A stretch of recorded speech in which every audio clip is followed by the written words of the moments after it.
ओम नीलांजनसमाभासं रविपुत्र यमाग्रजं छाया मार्तंड संभुतं तं नमामि शनैश्वरम। शनी पालट आणि शनी उपासना। शनी ग्रह हा 29 मार्च 2025 पर्यंत कुंभ राशीत असून मकर कुंभ मीन या राशींना साडेसाती आहे। हा कुंभ राशीचा शनी कुंभेस पहिला, मकरेस दुसरा, धनुस तिसरा, वृश्चिकेस चौथा, तुळेस पाचवा, कन्येस सहावा, सिंहेस सातवा, कर्केस आठवा, मिथुनेस नववा, वृषभेस दहावा, मेषेस 11वा आणि मीनेस 12वा याप्रमाणे आहे। आता शनिपालट मीन राशीत। फाल्गुन कृष्ण अमावस्या शनिवार 29 मार्च 2025 रोजी रात्री 9:42 शनी हा ग्रह मीन राशीत प्रवेश करणार आहे। त्याचा पुण्यकाल शनिवारी सायंकाळी 6:48 पासून रात्री 12:36 पर्यंत आहे। हा मीन राशीचा शनी मीनेस पहिला, कुंभेस दुसरा, मकरेस तिसरा, धनुस चौथा, वृश्चिकेस पाचवा, तुळेस सहावा, कन्येस सातवा, सिंहेस आठवा, कर्केस नववा, मिथुनेस 10वा, वृषभेस 11वा आणि मेष राशीस 12वा याप्रमाणे आहे। मकर राशीची साडेसाती संपत असून कुंभ, मीन आणि मेष या राशींना साडेसाती आहे। म्हणजेच मेष राशीची साडेसाती सुरू होणार आहे। आता जन्मराशी आणि शनी आपल्या राशी सुवर्णपादी, रौप्यपादी, ताम्रपादी किंवा लोहपादी येणार आहे आणि त्याचे फल काय आहे ते आपण पाहणार आहोत। तर वृषभ, तूळ, मीन या राशीस सुवर्णपादी शनी महाराज येणार आहेत। त्याचे फळ चिंता असणार आहे। म्हणजे वृषभ, तूळ, मीन या राशीच्या लोकांना चिंता ग्रासू शकते। कर्क, वृश्चिक, कुंभ राशींना रौप्यपादी शुभ आहे। म्हणजेच कर्क, वृश्चिक आणि कुंभ राशीला रौप्यपादी शनी महाराज येणार आहेत। त्याचं फल जे आहे ते अत्यंत शुभ असं सांगितलं आहे। मिथुन, कन्या, मकर राशीस ताम्रपादी शनी येणार आहेत। त्याची फल जे आहे ते श्रीप्राप्ती आहे। मेष, सिंह, धनु या राशींना लोहपादी आहेत आणि म्हणून या 3 राशींना कष्ट हे त्याचे फळ मिळणार आहे। पुढील जो काही शनी पालट आहे किंवा शनी राशांतर आहे ते 2 जून 2027 रोजी शनी राशांतर हे मेष राशीत होणार आहे।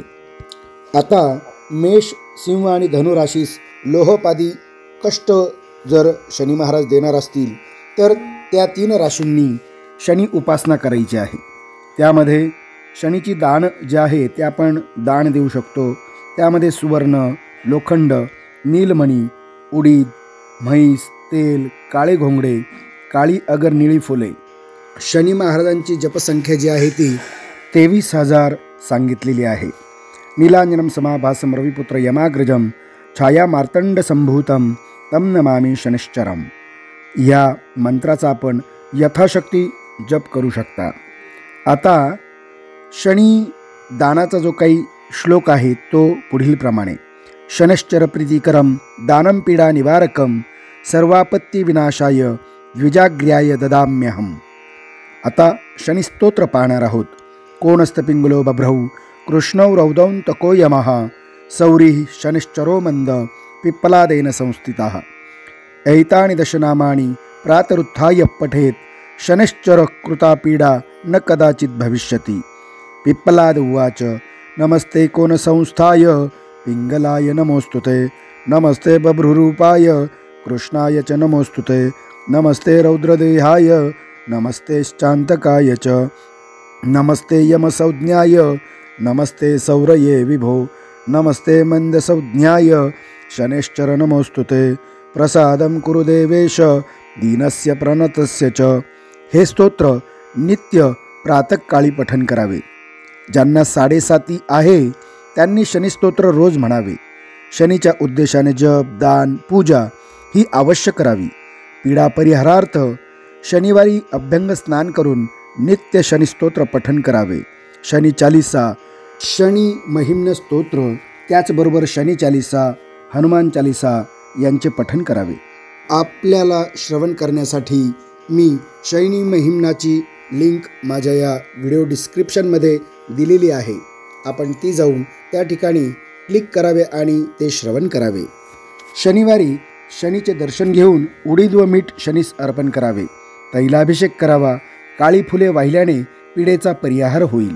शक्य असल्यास शनिवारी सायंकाळपर्यंत उपोषण करावे. निदान एक भुक्त असावे. शनिवारी अभक्ष्य भक्षण करू नये. अपेय पेय पिऊ नये. त्याचबरोबर नीलमण्याची अंगठी धारण करावी.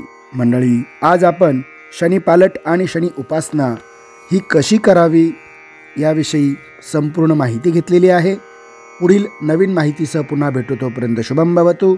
श्री कृष्णार्पणमस्तु.